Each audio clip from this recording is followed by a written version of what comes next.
জনসংখ্যা, আয়তন ও রাজস্ব আয়ের বিচারে বহু বছর আগেই সিটি কর্পোরেশন হওয়ার যোগ্যতা অর্জন করে বগুড়া শহর, কিন্তু তা বাস্তবায়ন হয়নি। বগুড়ার বাসিন্দারা মনে করেন বছরের পর বছর উন্নয়ন বঞ্চনার শিকার হয়েছেন তারা।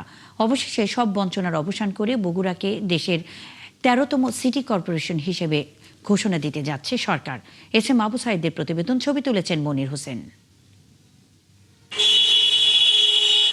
দীর্ঘদিনের প্রত্যাশার অবসান ঘটছে আগামী ২০ এপ্রিল। একদিনের সরকারি সফরে এসে প্রায় ৭০ বর্গ কিলোমিটার এলাকা নিয়ে নবগঠিত বগুড়া সিটি কর্পোরেশনের আনুষ্ঠানিক ঘোষণা ও ফলক উন্মোচন করবেন প্রধানমন্ত্রী তারেক রহমান। প্রধানমন্ত্রীর সফর ঘিরে চলছে জোর প্রস্তুতি। স্থানীয় সরকার, পল্লী উন্নয়ন ও সমবায় মন্ত্রণালয়ের প্রতিমন্ত্রী মীর শাহে আলম বগুড়া সফর করে সার্বিক পরিস্থিতি পরিদর্শন করেন এবং সিটি কর্পোরেশন ঘোষণার বিষয়টি নিশ্চিত করেন। মাননীয় প্রধানমন্ত্রী সম্ভবত নবসৃষ্ট বগুড়া সিটি কর্পোরেশনের উদ্বোধন ঘোষণা করে যেতে পারেন ইনশাআল্লাহ। 1876 সালে মাত্র 4টি ওয়ার্ড নিয়ে যাত্রা শুরু করে বগুড়া পৌরসভা। 2004 সালে সিটি কর্পোরেশন গঠনের লক্ষ্যে এটিকে 21টি ওয়ার্ডে উন্নতি করা হলেও নানা কারণে সেই উদ্যোগ বাস্তবায়িত হয়নি। বর্তমান সরকারের এই সিদ্ধান্তে স্বস্তি ও আনন্দ প্রকাশ করছেন স্থানীয় বাসিন্দারা। তাদের প্রত্যাশা, সিটি কর্পোরেশন প্রতিষ্ঠার মাধ্যমে বাড়বে নাগরিক সেবা।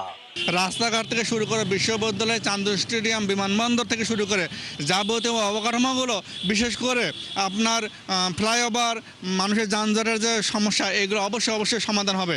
বিজ্ঞান ও প্রযুক্তি বিশ্ববিদ্যালয়টা পূর্ণাঙ্গ হবে, পাশাপাশি করতোয়া খনন হবে, এই ধরনের উন্নয়নমূলক কাজগুলো হবে। এর জন্য আমরা খুব খুশি। দীর্ঘদিনের অবহেলিত বগুড়াকে যেন সেই উন্নয়নের জায়গায় যেন নিয়ে আসে এবং বগুড়াবাসীর যে চাওয়াগুলো, সেই চাওয়াগুলোর দিকে যেন দ্রুত নজর দেন এবং বাস্তবায়ন করে, সেটাও আমরা পাশাপাশি প্রত্যাশা করছি। পৌর প্রশাসনের কর্মকর্তারাও জানান, বগুড়া সিটি কর্পোরেশন বাস্তবায়িত হলে নিশ্চিত হবে আধুনিক নাগরিক সেবা এবং পরিকল্পিত উন্নয়ন। বগুড়া যে উন্নয়ন বঞ্চিত ছিল, এই উন্নয়ন বঞ্চনার ঘাটতিটা পূরণ হবে। স্বভাবতই সিটি কর্পোরেশন হলে এখানে নাগরিক সেবার মান অনেক বৃদ্ধি পাবে। মাননীয় প্রধানমন্ত্রীর আগমন উপলক্ষে পৌরসভার কিছু কার্যক্রম আছে, সেগুলো আমরা করছি। মন্ত্রণালয়ের নির্দেশনা, মাননীয় মন্ত্রী মহোদয়ের নির্দেশনা, জেলা প্রশাসনের নির্দেশনা, একই সাথে পৌরসভার যে সমস্ত রেগুলার কাজ থাকে সেটার সঙ্গে মিলিয়ে আমরা প্রস্তুত হচ্ছি। আগামী 20 এপ্রিল প্রধানমন্ত্রীর ঘোষণা ঘিরে উচ্ছ্বসিত এই অঞ্চলের মানুষ। আধুনিক নগরী হিসাবে গড়ে ওঠার স্বপ্ন দেখছে বগুড়াবাসী। S M Abu Sayeed, 71, Bogura. আগামী 20 এপ্রিল বগুড়া সিটি কর্পোরেশনের আনুষ্ঠানিক ঘোষণা নিয়ে বগুড়াবাসীর উচ্ছ্বাস ও সেখানকার প্রস্তুতি সম্পর্কে জানাতে যুক্ত হচ্ছেন এস এম আবু সাইদ। সাইদ, প্রধানমন্ত্রীর আগমন উপলক্ষে কেমন প্রস্তুতি নেওয়া হয়েছে বগুড়ায় এবং বগুড়ার মানুষের উচ্ছ্বাস কেমন দেখছেন?